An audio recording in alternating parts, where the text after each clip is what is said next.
Hello friends, welcome to bright study. I am Aparna Mishra. और दोस्तों, हमारी हिंदी व्याकरण की क्रैश कोर्स पार्ट 1 सीरीज़ चल रही है, जहां पर हम कॉम्पिटिटिव लेवल पे आने वाले बेसिक कॉन्सेप्ट्स को कवर कर रहे हैं बेसिक तरीके से। और दोस्तों, हमारा फिर से मैं आपको एक बार क्लियर कर दूं कि हमारा जो क्रैश कोर्स पार्ट 2 होगा उसमें हम एडवांस्ड लेवल पे हिंदी व्याकरण के टॉपिक्स को, कॉन्सेप्ट्स को कवर करेंगे। तो दोस्तों, हमने अपना कोर्स ओवरव्यू भी तैयार किया है। ये सारे टॉपिक्स हैं जिसे हमने कवर किए हैं। कुछ टॉपिक्स हमने कवर कर भी लिए हैं और कुछ टॉपिक्स हमारे कवर करने बाकी भी हैं। भाषा, उपसर्ग और प्रत्यय, दोस्तों हमारे ये 3 टॉपिक्स कंप्लीट हो चुके हैं और इस पे बने अभ्यास प्रश्नों को भी हमने सॉल्व कर लिया है।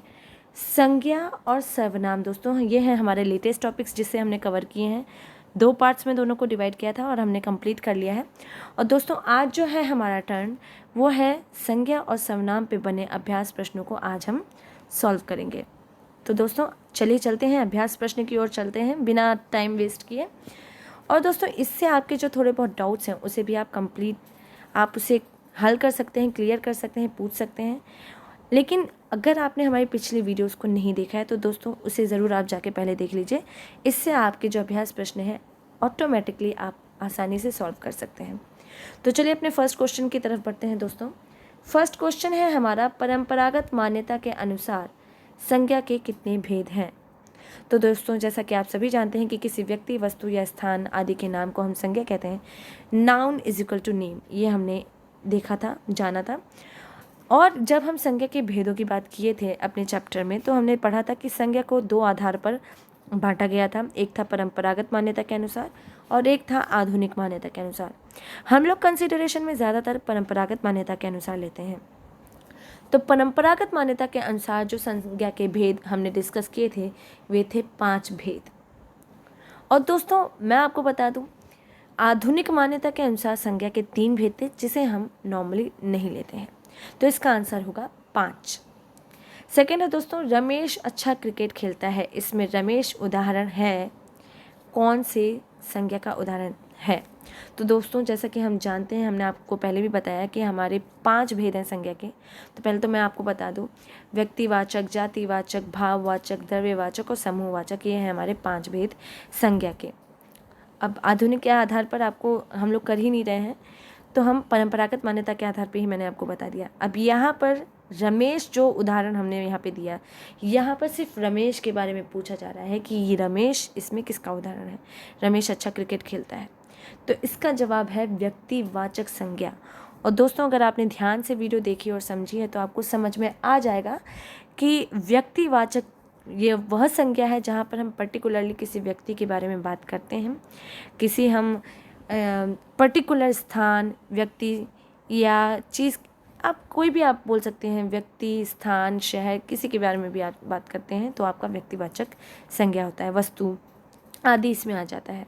इसलिए हमने लड़के की बात नहीं की, हमने बात की है रमेश की। लड़कों में भी रमेश की बात की है, तो पर्टिकुलरली व्यक्ति की बात की है, तो ये व्यक्तिवाचक संज्ञा का उदाहरण है। फिर मैं बहुत सारे शहर घूम चुका हूँ, इसमें हमें बताना है शहर किसका उदाहरण है, कौन सी संज्ञा का उदाहरण है।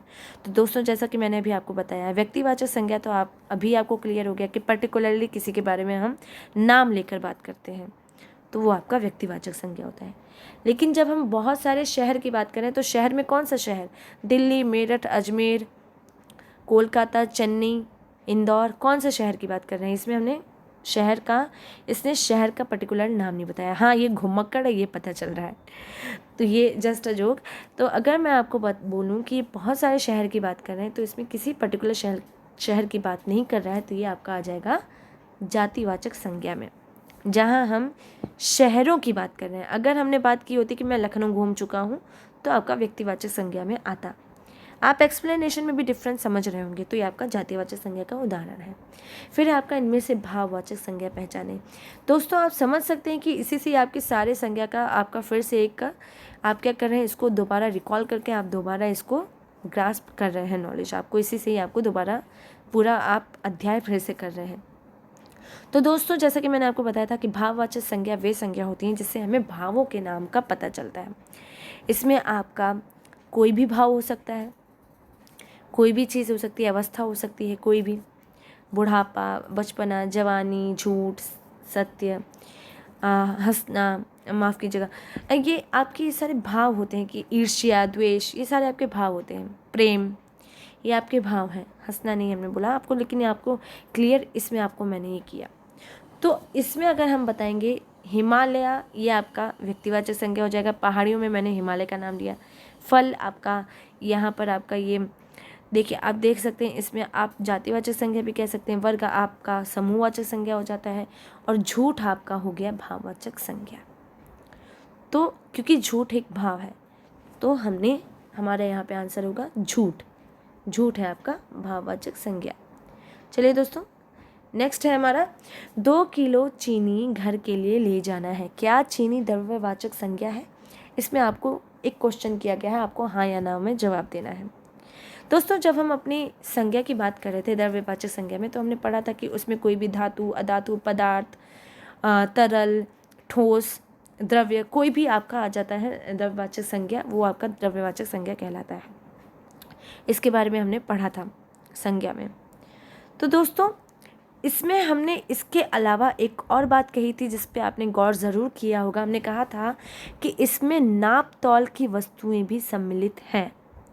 हालांकि पदार्थ में आपका चीनी भी आता है, लेकिन जब हम नाप तौल की वस्तुओं की बात कर रहे हैं, और हमारा क्वेश्चन भी कुछ इसी तरह से है कि 2 किलो चीनी घर के लिए ले जाना है, तो इससे हमें क्या पता चलता है? जब हमने बोला कि द्रव्यवाचक संज्ञा में नाप तौल की वस्तुएं आती हैं, तो और 2 किलो चीनी हमने नाप तौल करके बताया कि हमें 2 किलो ही चाहिए, 3 किलो नहीं चाहिए, 4 किलो नहीं चाहिए। तो ये आपका क्या है? द्रव्यवाचक संज्ञा है। तो जब आपका क्वेश्चन पूछा जा रहा है कि क्या ये द्रव्यवाचक संज्ञा है, तो आपका जवाब होगा हाँ, ये द्रव्यवाचक संज्ञा है। फिर नेक्स्ट क्वेश्चन दोस्तों, संज्ञा के रूपांतरण का आधार है क्वेश्चन मार्क वचन, लिंग, कारक या उक्त सभी। या वचन है, या लिंग है, या कारक है, या ये सभी हैं, आपको ये बताना है। दोस्तों, जब हम एक्स्ट्रा नॉलेज लिए थे उसमें हमने ये डिस्कस किया था कि संज्ञा को रूपांतर का आधार भी है। संज्ञा के रूप के आधार है, जिसमें हमने वचन, लिंग और कारक तीनों के आधार पर संज्ञा के रूप को परिवर्तित किया था। अब दोस्तों, वो हमने पूरा वीडियो में डिस्कस किया है, आप उसे जाकर दोबारा देख सकते हैं कि किस तरह से हमने किया है। तो यहाँ पर जो आपका जवाब होगा वो उक्त सभी होगा। वचन में कैसे संज्ञा का आपका रूप चेंज हुआ था, उसमें वचन में एक वचन, बहुवचन, इस तरह से। लिंग में स्त्रीलिंग, पुल्लिंग, इस हिसाब से संज्ञा के रूप का जो रूपांतरण हुआ था। कारक में जब हमने ने कारक चिन्ह लगाया था, हालांकि हमने कारक अभी नहीं पढ़ा है, लेकिन हमने आपको एग्जाम्पल देके बताया था। इस तरह से संज्ञा के रूप को हमने परिवर्तित किया था। तो इसका जवाब है उक्त सभी। फिर है दोस्तों नेक्स्ट क्वेश्चन हमारा, सर्वनाम की जो है कुल संख्या क्या है? सर्वनाम जो मौलिक हम कहते हैं, मूलतः जो सर्वनामों की संख्या है व्याकरण में, वह कितनी है? दोस्तों, हमने पढ़ा था कि सर्वनाम बहुत सारे हो सकते हैं, लेकिन जो हमने मौलिक रूप से हमने जो डिस्कशन किया था, मूलतः जो सर्वनाम की जो संख्या बताई गई है वह है 11। तो इसका जवाब होगा 11। फिर यह वही लड़का है जिसने ट्रॉफी जीती थी में जो आपका यह यहाँ पर प्रयोग हुआ है, वह किस सर्वनाम का उदाहरण है? अब दोस्तों, आप जैसा कि यहाँ पे देख रहे हैं, यहाँ पर पुरुषवाचक सर्वनाम भी है, अनिश्चयवाचक सर्वनाम भी है, निश्चयवाचक भी है और प्रश्नवाचक भी है। दोस्तों, यहाँ पर हमने आपको बताया था कि जो यह है वह पुरुषवाचक सर्वनाम में भी यूज़ हो सकता है और निश्चयवाचक में भी यूज़ हो सकता है। लेकिन आप यहाँ अगर देख रहे होंगे, हमने यह के बारे में बात की। सर्वनाम में पुरुषवाचक सर्वनाम, निश्चयवाचक सर्वनाम, दोनों ही सर्वनाम के भेद हैं। यह वही लड़का है जिसने ट्रॉफी जीती थी, इसमें हमें लड़के के बारे में नहीं बताना है, हमें इसमें बताना है यह के बारे में कि यह जो यहाँ पर यूज़ हो रहा है ये कौन से सर्वनाम का उदाहरण है। तो दोस्तों, मैं पहले बता दूँ कि यह जो है निश्चित संकेत देने के लिए प्रयोग होता है, हमने ये पढ़ा था, और यह निकट वस्तुओं के लिए भी प्रयोग होता है। पर्टिकुलरली किसी चीज़ के बारे में या किसी व्यक्ति के बारे में बोल रहे हैं तब भी यह यूज़ होता है। तो यहाँ पर जो हम यह बोल रहे हैं वह यहाँ पर आपका निश्चयवाचक सर्वनाम के लिए प्रयोग में आ रहा है। क्यों, कैसे? क्योंकि हम इसी लड़के के बारे में बात कर रहे हैं। यही है वो लड़का जिसने ट्रॉफी जीती थी, वो नहीं है या वो कोई और नहीं है, यही है लड़का। चाहे वो उसका नाम कुछ भी हो सकता है, लेकिन यहाँ जो लड़का खड़ा है ये वही लड़का है जिसने ट्रॉफी जीती थी। तो इसलिए यहाँ पर आपका जो जवाब होगा वह होगा निश्चयवाचक सर्वनाम। फिर है तुम जैसा करोगे वैसा पाओगे, किस प्रकार का सर्वनाम है?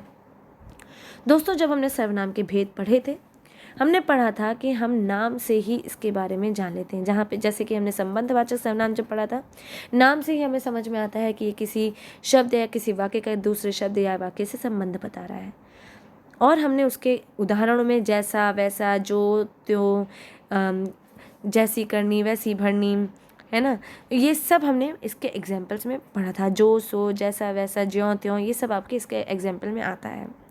तो जैसा तुम करोगे वैसा पाओगे, मतलब हमारे कुछ पाने का जो हमारा कुछ पाना है वह हमारे कर्म पर पता चल रहा है, कर्म पर उसका प्रभाव पड़ता है कि हम जैसा कार्य करेंगे वैसे ही हमें मिलेगा। हमारा पाना हमारे कार्य करने पर निर्धारित है। तो इसमें संबंध बता रहा है, हमारा कार्य करना हमारे फल पाने से संबंधित है।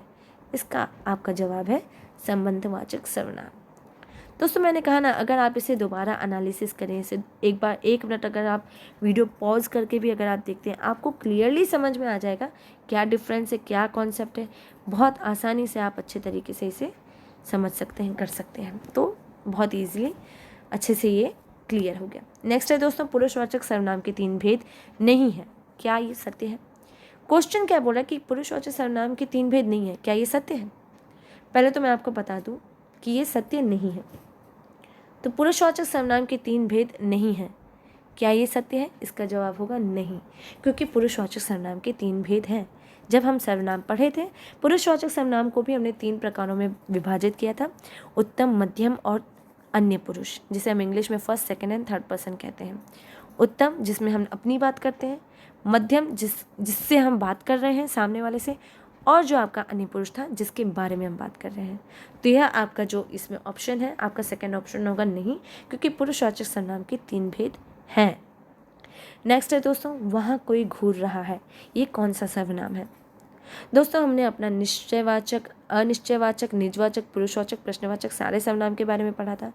तो अगर आपको पता होगा, जब हमने पढ़ा था अनिश्चयवाचक सर्वनाम के बारे में, तो हमने बोला था कि जब कोई वस्तु या कोई चीज़ के बारे में हमें निश्चित संकेत नहीं मिलते हैं, उसके बारे में कुछ अनिश्चित टाइप के संकेत हमें मिलते हैं, तो वह होता है अनिश्चयवाचक सर्वनाम। और उसमें मेनली जो हमने उदाहरणों को लिया था वो कोई और कुछ था।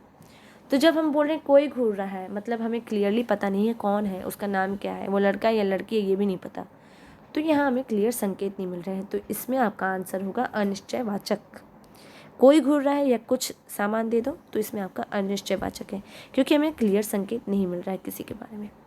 नेक्स्ट क्वेश्चन है, लास्ट क्वेश्चन है दोस्तों, प्रश्नवाचक सर्वनाम का उदाहरण है, कोई है, मैं खुद ही परेशान हूँ, वह कक्षा में पास हुआ, क्या तुम्हें तैरना आता है?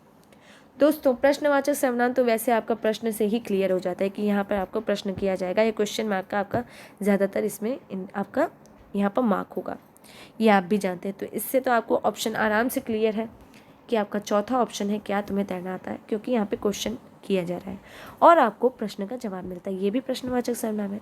दूसरा दोस्तों, एक और बात होती है, जब हमारे सिंपल सेंटेंसेस होते हैं वो कंप्लीट होने पर उसके बाद में पूर्ण विराम रहता है, लेकिन जो हमारा प्रश्नवाचक सेंटेंस होता है उसमें हमेशा क्वेश्चन मार्क्स को यूज़ किया जाता है। तो दोस्तों ये था हमारा पूरा अभ्यास प्रश्न जो हमने संज्ञा और सर्वनाम पे किया। होप सो आपको काफ़ी कुछ कॉन्सेप्ट इसी से क्लियर हो गया होगा, लेकिन फिर भी अगर आपने वीडियोस पिछली नहीं देखी उसे ज़रूर देखिए। और अगर आपको दोस्तों फिर से मैं बता दूं, अगर आपको वीडियोस की PDF चाहिए तो आप ब्राइट स्टडी IAS के टेलीग्राम चैनल पर जाके कॉमेंट कीजिए या फिर मैसेज कीजिए। Thank you so much.